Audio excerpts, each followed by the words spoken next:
Very better, good. very better. Okay. Thank you, Mr. Chair. Thank you very much. I'd like Mr. the full Chairman. extent of my time if I may. I believe that the Federal Reserve acted with the highest integrity throughout its discussions with the Bank of America regarding that company's acquisition of Merrill Lynch. I will attempt in this testimony to respond to some of the questions that have been raised. On September 15, 2008, the Bank of America announced an agreement to acquire Merrill Lynch. I did not play a role in arranging this transaction, and no Federal Reserve assistance was promised or provided in connection with that agreement. As with similar transactions, the transaction was reviewed and approved by the Federal Reserve under the Bank Holding Company Act in November 2008. It was subsequently approved by the shareholders of Bank of America and Merrill Lynch on December 5th. The acquisition was scheduled to be closed on January 1st, 2009. As you know, the period encompassing Bank of America's decision to acquire Merrill Lynch through the consummation of the merger was one of extreme stress in financial markets.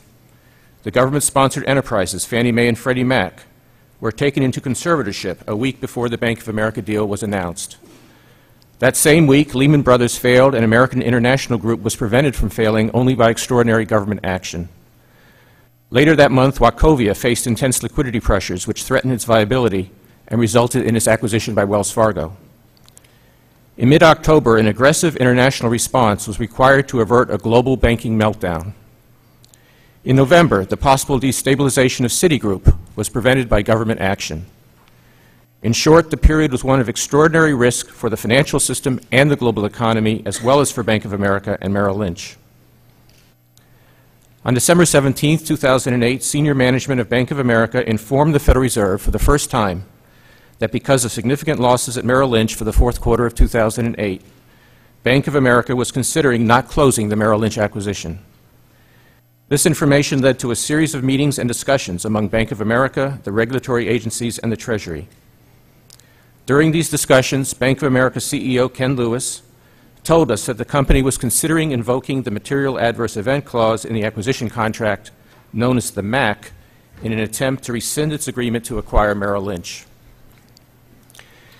In responding to Bank of America in these discussions, I expressed concern that invoking the MAC would entail significant risks, not only for the financial system as a whole, but also for Bank of America itself, for three reasons.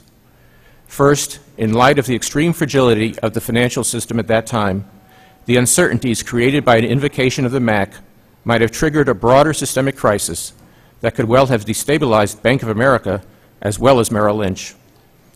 Second, an attempt to invoke the MAC after 3 months of review, preparation, and public remarks by the management of Bank of America about the benefits of the acquisition would cast doubt in the minds of financial market participants, including the investors, creditors, and customers of Bank of America, about the due diligence and analysis done by the company, its capability to consummate significant acquisitions, its overall risk management processes, and the judgment of its management. Third, based on our staff analysis of legal issues, we believe that it was highly unlikely that Bank of America would be successful in terminating the contract by invoking the MAC. Rather, an attempt to invoke the MAC would likely involve extended and costly litigation with Merrill Lynch that with significant probability would result in Bank of America being required either to pay substantial damages or to acquire a firm whose value would have been greatly reduced or destroyed by the strong negative market reaction to the announcement.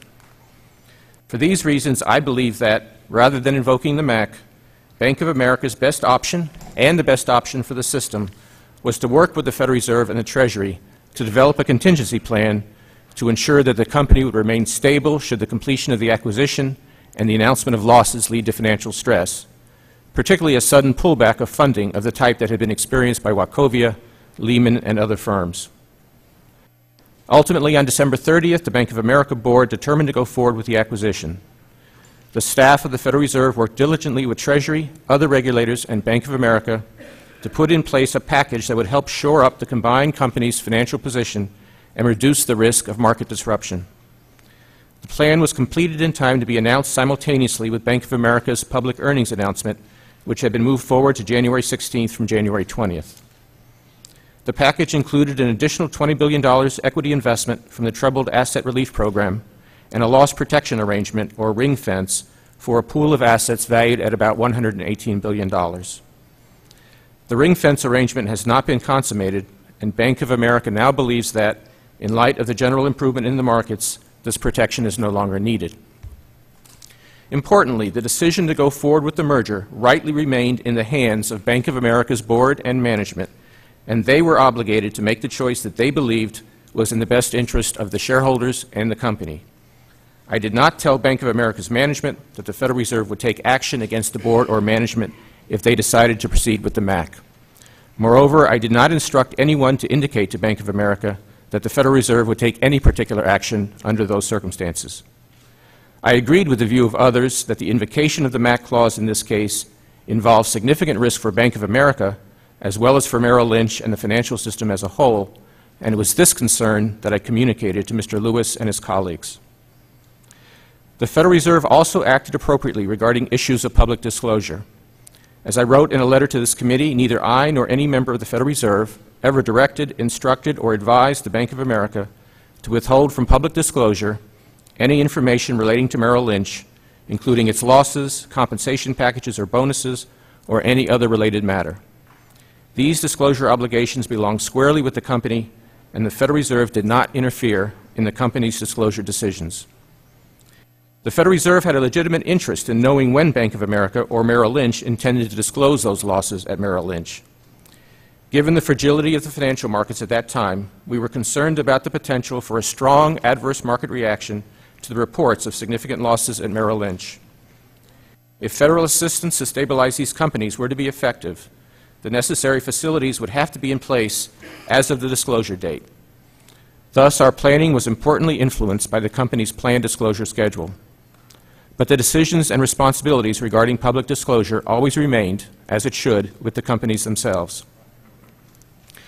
A related question is whether there should have been earlier disclosure of the aid provided by the U.S. government to the Bank of America. Importantly, there was no commitment on the part of the government regarding the size or structure of the transaction until very late in the process. Although we had indicated to Bank of America in December that the government would provide assistance if necessary to keep the company from being destabilized, as it had done in other cases during this time of extraordinary stress in financial markets, those December discussions were followed in January by significant and intense negotiations involving the Bank of America, the Federal Reserve, the Treasury, the Federal Deposit Insurance Corporation, and the Office of the Comptroller of the Currency regarding many key aspects of the assistance transaction, including the type of assistance to be provided, the size of the protection, the assets to be covered, the terms for payments, the fees, and the length of the facility. The agreement in principle on these items was reflected in a term sheet that was not finalized until just before its public release on January 16, 2009. The Federal Reserve Board and the Treasury completely and appropriately disclosed the information as required by the Congress in the Emergency Economic Stabilization Act of 2008.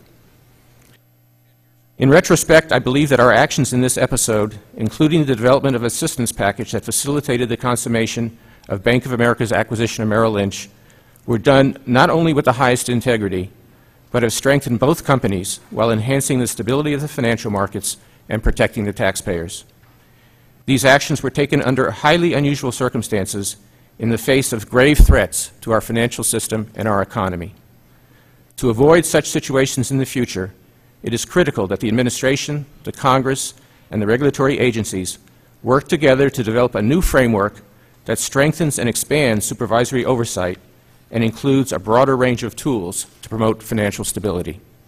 I'd be pleased to take your questions. Thank you. Thank you very much for your testimony. I will begin with questions, and then, of course, we will allow each member to have questions. Chairman Bernanke, did you instruct Hank Paulson to tell Ken Lewis that he and his board would be fired if they backed out of the Merrill deal? I did not. Well, I understand that Mr. Paulson told Mr. Cuomo that you did. I just want to share that with you. I did not instruct Mr. Paulson or anyone else to convey such a threat or message to Mr. Lewis. Did you personally tell Mr. Lewis that you would fire him or remove the Bank of America board if Mr. Lewis backed out of the Merrill Lynch deal? I did not. Ken Lewis